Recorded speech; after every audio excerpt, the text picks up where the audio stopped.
Christophe. Dans la file d'attente qui attend de voir Christophe Colomb, personne ne dit ça raconte quoi. Tout le monde connaît l'histoire. C'est pas Christophe Colomb qu'on est allé voir dans ce film. C'est pas Christophe Colomb. Hein? C'est qui? C'est... Il n'en a pas répété. Hein? C'est Depardieu. Gérard Depardieu, notre Gérard Depardieu. Même si certains font la fine bouche en disant « Depardieu, oh non, il y en a marre. Chaque fois qu'on le voit, c'est lui. » Ah oui, c'est lui. Moi, j'aime Gérard Depardieu. Il ne pourrait pas s'appeler Durand comme tout le monde.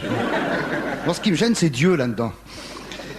Ben, c'est lui. J'aime Gérard Depardieu. D'abord parce que je le trouve beau et surtout parce que ma copine le trouve laid.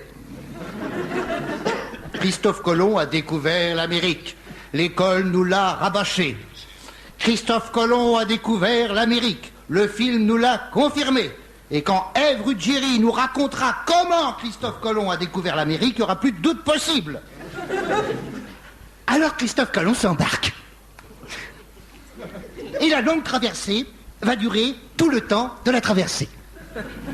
Au début, tout va bien, c'est l'enthousiasme, les marins chantent, ICO, Boujaniaké, pousse la nana et moule café. Et puis, les jours passent, les uns après les autres. Et non pas l'inverse, sinon le bateau irait à reculons. Et les semaines. À l'horizon, il n'y a que de l'eau à verte de pu. Oui. Et réciproquement. Tout autour du bateau, de l'eau, ce qui pour un bateau est assez logique. Car enfin, à la Santa Maria, c'est pas Madonna. Elle va pas passer sa vie attachée à une bite. Coupez la dernière phrase. Coupez la dernière phrase. Je reprends où j'en étais. Alors, j'en étais à la page 2, oui. Quand est-ce qu'un cinéaste courageux nous montrera un Christophe Colomb qui part en croisière et qui revient 6 mois plus tard en disant « J'ai rien trouvé.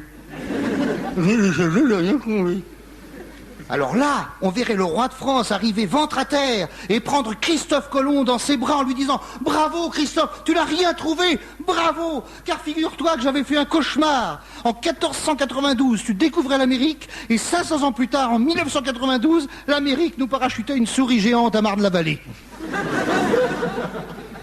Au lieu de ça, Christophe Colomb découvre l'Amérique et apporte aux indigènes tous les bienfaits du christianisme qui se résument dans le port obligatoire du soutien-gorge. Ça, on peut dire que les fabricants de slips et de soutifs doivent beaucoup au Vatican.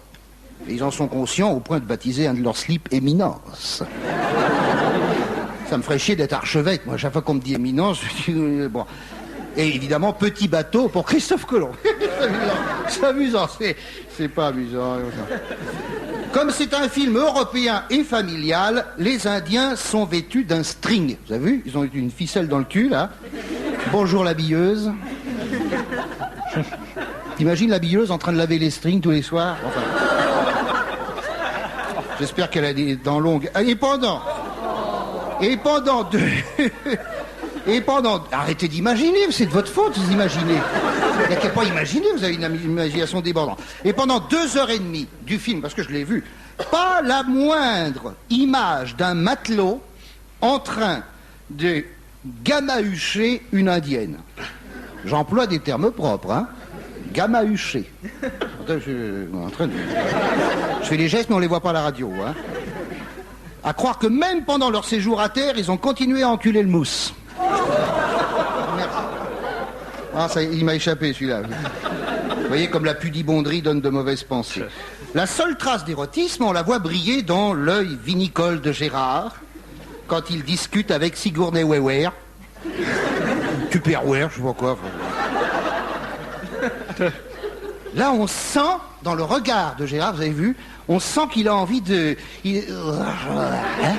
Non mais franchement, vous avez vu le film, quand il regarde la reine d'Espagne, Sigourney, pas de grossièreté, je veux pas dire grossièreté, on sent qu'il a envie de lui planter quelque chose de dur dans le Soissonnais. Hein? Dans le Soissonnais, les enfants, vous cherchez sur votre livre de géographie, c'est la chatte. Alors... Un Soissonnais, c'est un trou du cul du centre.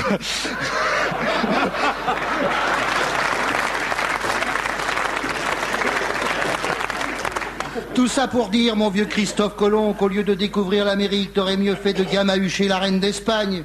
Hein? Parce qu'aujourd'hui, nous, par ta faute, on découvre le nouveau candidat US aux élections. Un mec, il s'appelle Ross Perot. Perot! Et comme le fait remarquer Philippe Val, avec qui je joue le 21 à Bourg-les-Valences, et les 23 et 24 à Grenoble, C'est qui et qui est c'est là, les rédacteur en Valences? chef de Charlie Hebdo en vente tous les mercredis pour le prix de 10 francs. Dans Perrault, il y a paix et il y a ro. S'il est élu, c'est que les Amerlocs aiment vraiment la merde.